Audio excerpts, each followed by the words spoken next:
जिस कार्यक्रम में गुरु वंदना का आह्वान हुआ हो वो कार्यक्रम सफल ही होना है, शर्तिया। अब हम कार्यक्रम में आगे बढ़ते हैं। हमारे बीच में जो महानुभाव है श्री राम माधव जी, उनका एक जीवन परिचय। ये भी ध्यान में आया कि गुजरात केवल फाइनेंशियल ट्रेडिंग इकोनॉमिक हब, सूरत बिजनेस और ट्रेडिंग हब ही नहीं है, इंटेलेक्चुअल हब भी है। विज्ञान की ही बात ज्यादा होती है। तो हमारे जो प्राचीन परंपरा से जो ज्ञान यहाँ निर्माण हुआ है वो एकदम साइंटिफिक है। उसके कुछ अंश इस किताब में देश और दुनिया के सामने रखने का प्रयास मैंने किया। इसके दो कारण हैं। चर्चा उन कारणों पर ज्यादा होनी चाहिए। पहला कारण यह है कि हर देश को अपने स्वयं का व्यक्तित्व का प्रकटीकरण करने का अवसर समय समय पर आता है। इतिहास में ऐसे मौके आते हैं। एक मिनट, वेट सर।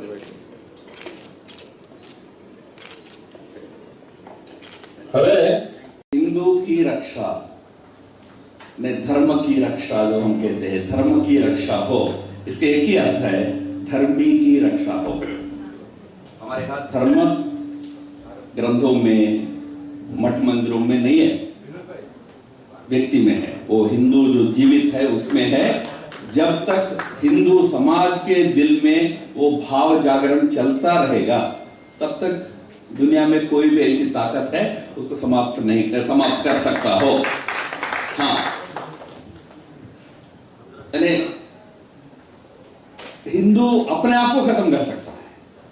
तो जिस प्रकार के मोह जाल में फंसता है ना, विचारों का मोह जाल, अन्य मोह जाल में वो खुद फंस सकता है। तो उस अर्थ में हिंदू का सबसे बड़ा शत्रु कोई मुसलमान ईसाई नहीं है, हिंदू ही है। तो अपने विचार को हिंदू पक्का रखे, उसका प्रयास चलता रहना चाहिए, क्योंकि वही है विचार जो दुनिया को आगे जाकर मार्गदर्शन कर सकता है। इसलिए हिंदू जब तक रहे, आप जब तक रहोगे तब तक हिंदू रहेगा। एक हिंदू भी रहेगा, हिंदू समाज जीवित रहेगा। पर एक नहीं रहना है, जो 100 करोड़ जो भी है वही रहना है।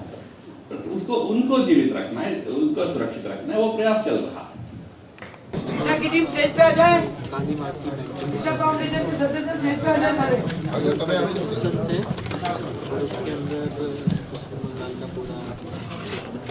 Go ahead.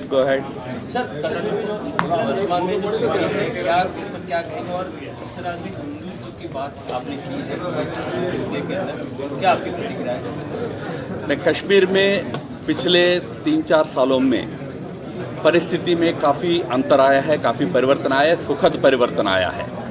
आज वहाँ विकास का काम बहुत तेज़ी से आगे बढ़ रहा है।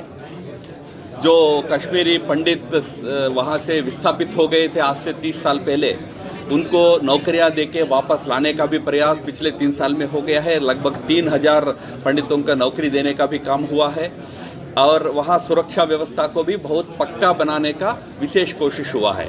इन सबके चलते आज कश्मीर में जहाँ विकास का काम गति पकड़ ली है, वही सुरक्षा व्यवस्था भी और पक्का हो गया है। यही कारण है आज आतंकवादी बौखलाए हुए हैं। विशेषकर उनके जो पाकिस्तान में बैठे हुए आका लोग हैं वो बहुत बौखलाए हुए हैं आज।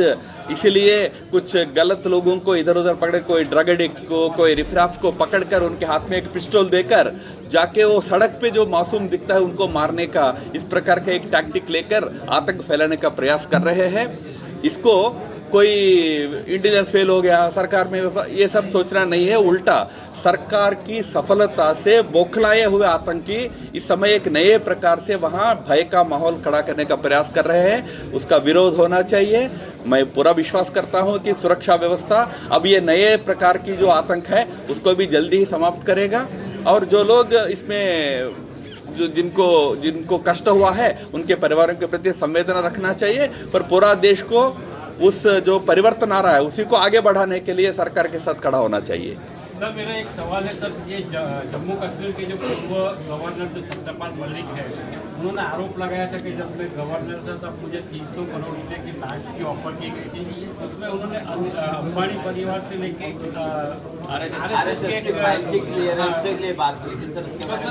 उन्हीं से आपको पूछना चाहिए कौन है क्या है वो। वहाँ पे कश्मीर में ही थे और जो रिश्वत की जो बात है वो पूर्व मंत्री के। देखो भाई, एक तो पहली बात तो आरएसएस का कोई व्यक्ति इस प्रकार का कुछ करेगा नहीं, पर बाकी मुझे पता नहीं वो किस कॉन्टेक्स्ट में बोले कि नहीं बोले, मुझे पता नहीं है क्या संदर्भ है, मुझे पता नहीं, उनसे ही पूछना चाहिए। इतना गंभीर आरोप लगता है, आरएसएस की तरफ से किस तरह की कार्यवाही हो सकती है? नहीं, वो उन्होंने कुछ ऐसा कुछ कहा नहीं, किसी ने कहा है ऐसा कुछ बोला होगा, उस पर जो प्रतिक्रिया है वो करके देख के करेंगे। जैसा मैं कह रहा हूँ, मेरे जानकारी में ऐसा कोई विषय नहीं है, कभी आरएसएस के कोई व्यक्ति ऐसा करता ही नहीं है, पर ऐसा कुछ है तो देख लेंगे, बात करेंगे।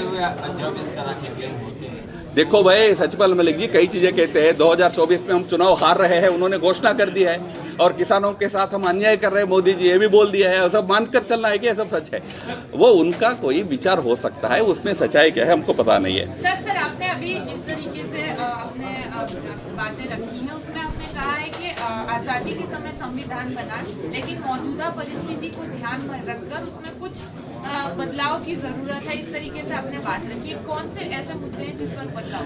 नहीं, व्यवस्थाओं में अच्छे परिवर्तन के लिए, जिसको हम व्यवस्था परिवर्तन कहते हैं, व्यवस्थाओं में अच्छे परिवर्तन के लिए लगातार प्रयास हो रहा है, लगातार प्रयास होता ही रहा है। आज क्योंकि वैसे तो यह सरकार आने के बाद कई अच्छे परिवर्तन लाने का प्रयास हो रहा है, जैसा 370 को हमने हटा दिया, हमने उसको समाप्त कर दिया है। उस प्रकार का कई अच्छे कदम उठा सकते हैं, सरकार उठाते जाएगी, क्या आपकी तरफ से क्या करते जाएंगे। जैसा ट्रिपल तलाक को समाप्त किया गया है वो एक है। आरक्षण इस देश में एक ऐतिहासिक आवश्यकता से आया है, वो जारी रहेगा। इस पर तो सरकार कई बार कह चुकी है। सर, बांग्लादेश में किस तरह से हिंदुओं पर अत्याचार हो रहे हैं, आरएसएस का क्या स्टैंड है और क्या करना चाहिए भारत सरकार को मोहम्मद के, क्या कहेंगे? देखो भाई, बांग्लादेश एक स्वतंत्र सार्वभौमिक सरकार है। अपेक्षा करते हैं कि उनके देश के अंदर जो हिंदू माइनॉरिटी है उनकी सुरक्षा के लिए जो जिम्मेदार जो कदम उठाना है वो सब कदम वो उठाएंगे। और मुझे जहाँ तक जानकारी है वहाँ सरकार ये जो इस समय कुछ वहाँ के कुछ जिलों में हिंदुओं पर अटैक्स हुए हैं उस विषय पर गंभीर कदम उठा रही है, कार्रवाई कर रही है। सर अभी तक उनके ऊपर सेंट्रल गवर्नमेंट का कोई रिएक्शन भी नहीं है, सेंट्रल साइलेंट है इस समय। आपको तो सरकार से पूछना चाहिए। एक आखिरी सवाल सर, अभी आपने कहा कि हमारे दुश्मन मुस्लिम और क्रिश्चियन नहीं है, किस परिप्रेक्ष्य में पूरा मामला? व्यक्ति को शत्रु मानना, किसी व्यक्ति को, ये हमारी पद्धति नहीं है। कोई गलत चीजें हो रही है वो चीजों को कैसे रोकना, ये हमारा सोच है। व्यक्ति कभी हमारा शत्रु नहीं होता है। એનું વિમોચન થઈ રહ્યું છે તો બધા બોલીશું ભારત માતા કી વંદે વંદે વંદે। सर स्क्रीन बंद करवा दो, पीछे का screen.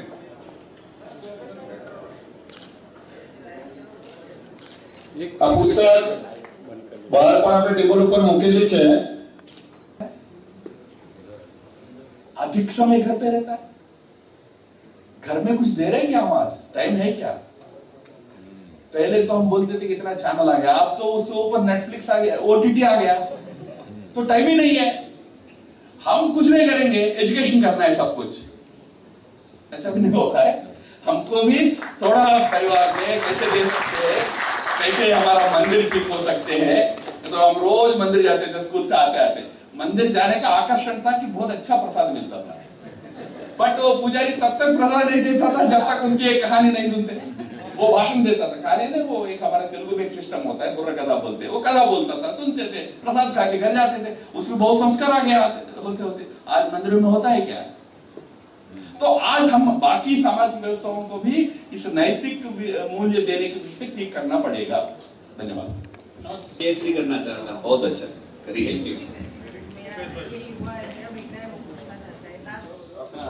Hello, good afternoon sir. Sir, seeing the situation, मतांतरण होता है, तो इसका एक कारण तो ये भी हो सकता है कि जो उनको मतांतरण करने के लिए एक बड़ा तंत्र चलता है भारत में, मिशनरी तंत्र। उस तंत्र के पास पैसे है, अन्य सुविधाएं हैं, उसका यूज करके किसी को प्रलोभन में भी कर सकते हैं। पर एक दूसरा भी कारण है कि बाकी जो व्यापक हिंदू समाज है वो शायद उन चीजों में जितना सभी को साथ लाने का जो प्रयास करना चाहिए उतना करता नहीं है। कितने संत महात्मा जाते हैं वहां, कितने धर्म के गुरु और लोग बाकी समाज के बीच में जाते हैं। हम तो ये विश्वास करते हैं कि लोग धर्म के पास आना है, लोग हमारे पास आना है।